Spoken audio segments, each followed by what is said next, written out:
A paz do Senhor Jesus, eu estou aqui com a palavra do Senhor, que é o nosso manual de regra, fé e prática para a nossa vida, para o nosso dia a dia, independente de qual seja o seu credo religioso.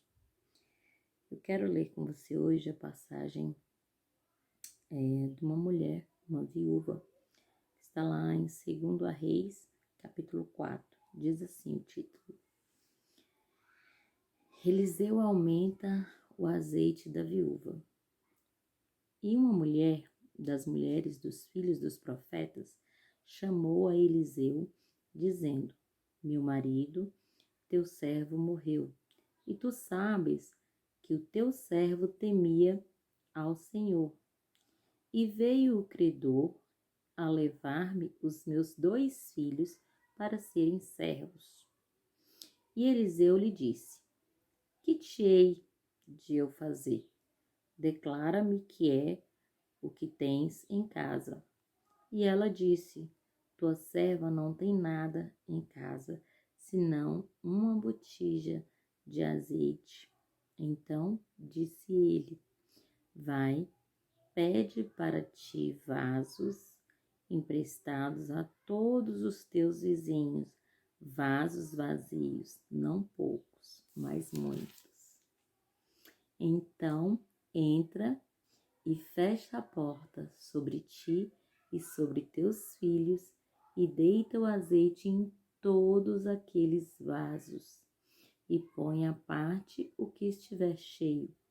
Partiu, pois, dele, e fechou a porta sobre si e sobre seus filhos, e eles lhe traziam os vasos e os enchiam.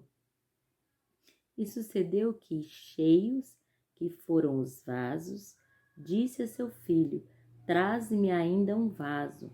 Porém, ele lhe disse: Não há mais vaso nenhum. Então o azeite parou. Então veio ela e o fez saber ao homem de Deus, e disse ele: Vai, vende o azeite e paga a tua dívida, e tu e teus filhos, e vive o resto dos seus dias, ou seja, o resto da sua vida. O que eu quero te dizer? O que o Senhor quer dizer para você e para mim nessa palavra de hoje? Essa era uma viúva anônima, a Bíblia não fala qual era o nome dessa viúva. Ela diz o que para o servo do Senhor? Tua serva não tem nada em casa, senão uma botija de azeite, né? E o que acontece? Para quem fica, para as pessoas que ficam, principalmente naquela época e ainda nos dias de hoje, a morte é um momento de muita dor, muita dor. Para passar por ela, é preciso viver o luto e suas fases, deixando que o desespero aos poucos dê lugar à saudade, para assim tocar a vida para frente. Mas o que fazer quando além da saudade fica também a insegurança? O fato de não sabermos o nome da viúva dessa história é quase que um convite a nos identificarmos com ela, eu e você. Seu marido servia ao profeta Eliseu e veio a falecer.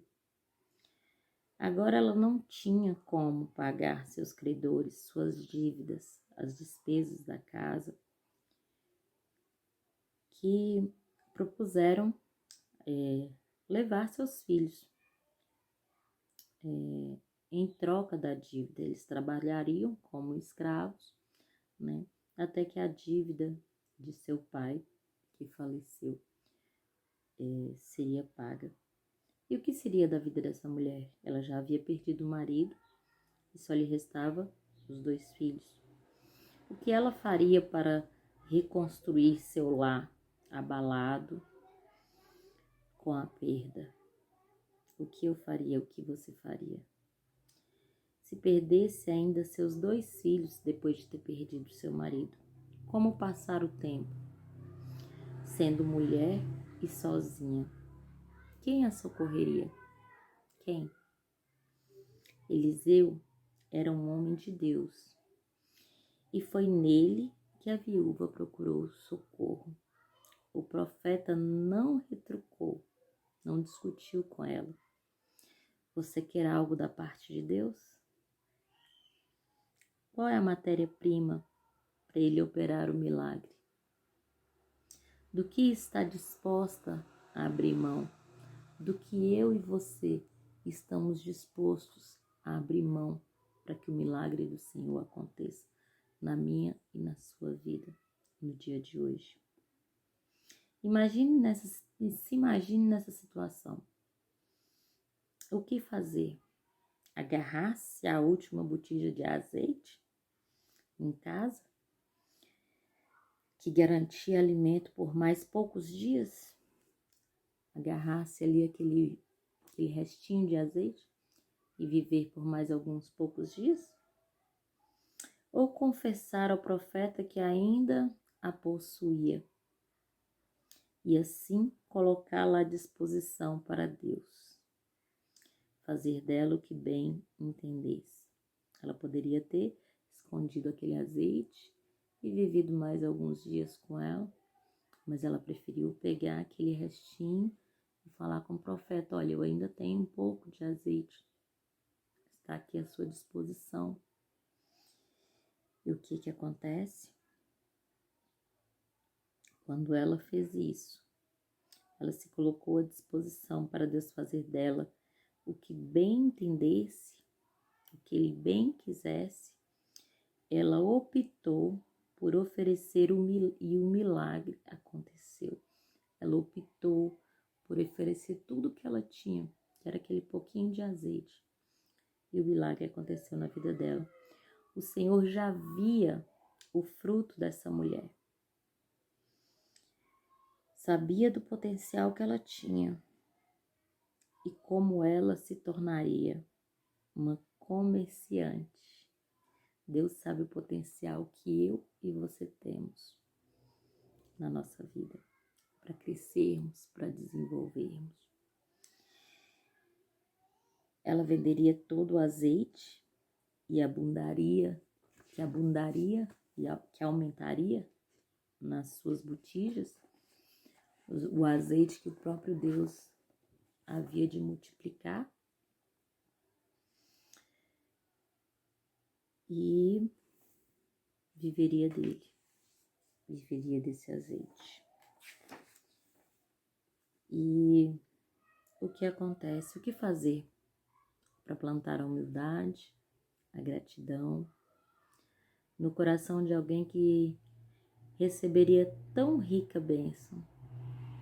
O profeta traz a solução da parte do Senhor para aquela mulher, de acordo com o tamanho da sua fé. Ela deveria arranjar botijas com toda a sua vizinhança, tantas quanto ela acreditasse que o Senhor podia encher. Então dependia também do tamanho da fé dela, não só da fidelidade, mas também da fé. E feito isso, trancou-se em casa, ela arrumou o máximo que pôde.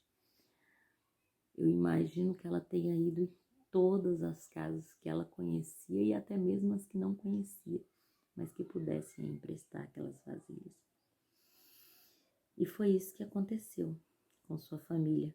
E ela foi testemunha de como o Senhor pode tranquilizar o seu coração, o meu coração, trazer-lhe sustento, não só para um momento de dor, mas também para uma vida inteira, porque Deus trouxe para ela o sustento naquele momento de dor, mas também para a vida inteira, porque a partir dali ela se tornaria uma comerciante, porque foi tanto azeite, que daria para ela sobreviver e ainda vender e viver daquele dinheiro. E o que essa mulher nos ensina? Ela nos ensina Deus não precisa de nós para operar o milagre, mas Ele nos usa para mostrar nossa dependência dEle. Suas mãos estão dispostas a nos oferecer o que precisamos. E à medida que nós cremos, mesmo que para o resto do mundo pareça absurdo, Deus opera em nós. E é assim que o milagre acontece nas nossas vidas. À medida que cremos, à medida que confiamos, à medida que colocamos à disposição do Senhor aquilo que temos. Creia que assim como Ele, nosso Deus, multiplicou aquele pouquinho de azeite na botija daquela viúva, fez dela uma grande comerciante e tirou ela de um cenário de dor, de tristeza, de choro, de decepção. Assim Ele fará na sua vida. Basta crer, basta confiar, basta entregar. Ele pode todas as coisas e nós podemos todas as coisas nele, porque é Ele quem nos fortalece. Amém? Espero que essa palavra fique no seu coração para aumentar mais e mais a sua fé e crer que de um momento de dor, de luto, de tristeza, pode nascer grandes milagres, grandes bênçãos para a sua e para a minha vida. Amém? A paz do Senhor Jesus. Fiquem com Deus.